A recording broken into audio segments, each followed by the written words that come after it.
আমাৰ মাননীয়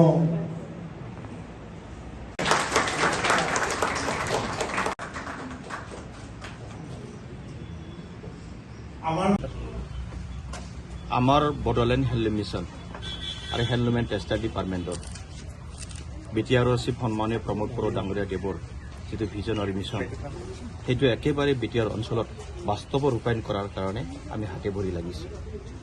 আৰু সঁচা হৈছে কি আজি আমাৰ 40টা কনষ্টিটুৱেঞ্চি বিটিচি তাৰে 48টা ক্লাষ্টাৰ অলৰেডি কমপ্লিট হৈছে। আৰু এই ক্লাষ্টাৰসকলৰ বাদেও আমি বিভিন্ন প্ৰশিক্ষক দি আছোঁ, কৰ্মশালা কৰি আছোঁ আৰু ট্ৰেইনিং দিয়াৰ কাৰণে বহুত আমাৰ ব্যৱস্থা আছে। আজিও আমাৰ চিডাক প্ৰগ্ৰাম কোঅৰ্ডিনেটৰ আমাৰ অশিক সিংজী তেখেতেও আছে আৰু তেখেতে কেলকাতাৰ পৰা আহিছে। তেওঁলোকে আমাক বিভিন্ন টেকনলজি আমাক সহায় কৰিছে, আমাক ছাপোৰ্ট কৰিছে।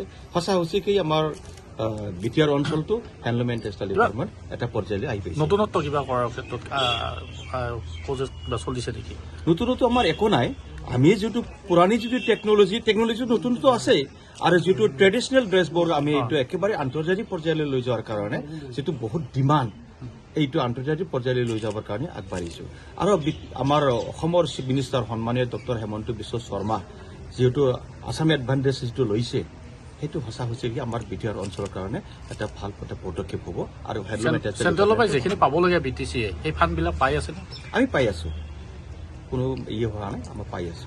কালি যিটো এডভান্টেজৰ হেৰি হ'লে আমাৰ বিটিচিৰ কাৰণে কি ধৰণৰ ডেভেলপমেণ্টৰ কাৰণে মুখ্যমন্ত্ৰী আমাৰ 100 কোটি টকা আমাৰ চেৰিকালচাৰ হেণ্ডলুম এণ্ড টেক্সটাইল ডিপাৰ্টমেণ্টত বিটিআৰ অঞ্চল অনলি 5টা ডিষ্ট্ৰিক্টৰ কাৰণে এক্সট্ৰাকৈ সেইটো অলৰেডি MOU চিগনেচাৰ হৈ গ'ল। তাৰ উপৰি আৰু কি কি ডিপাৰ্টমেণ্টৰ কাৰণে অকল বিটিচি নহয়, অসমখনৰ লৈ আৰু বিটিচিক লৈহে অসম কৰিছে। গতিকে অসমৰ যি প্ৰজেক্ট আছে সেই প্ৰজেক্টটো বিটিচিটো হ'ব।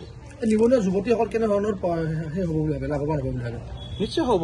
যিবোৰ যিহেতু আমাৰ এডভান্টেজ আছামৰ কাৰণে যিটো কি কয় এইটো ইণ্ডাষ্ট্ৰিয়েল লাইনত যিবোৰ চিগনেচাৰ কৰিবলৈ প্ৰত্যেকটা ডিষ্ট্ৰিক্টত আমি অলৰেডি লোন দিয়াৰ কাৰণে DC তাত গৈ পেলাই তেওঁলোকে অলৰেডি MOU চিগনেচাৰ হৈ গ'ল।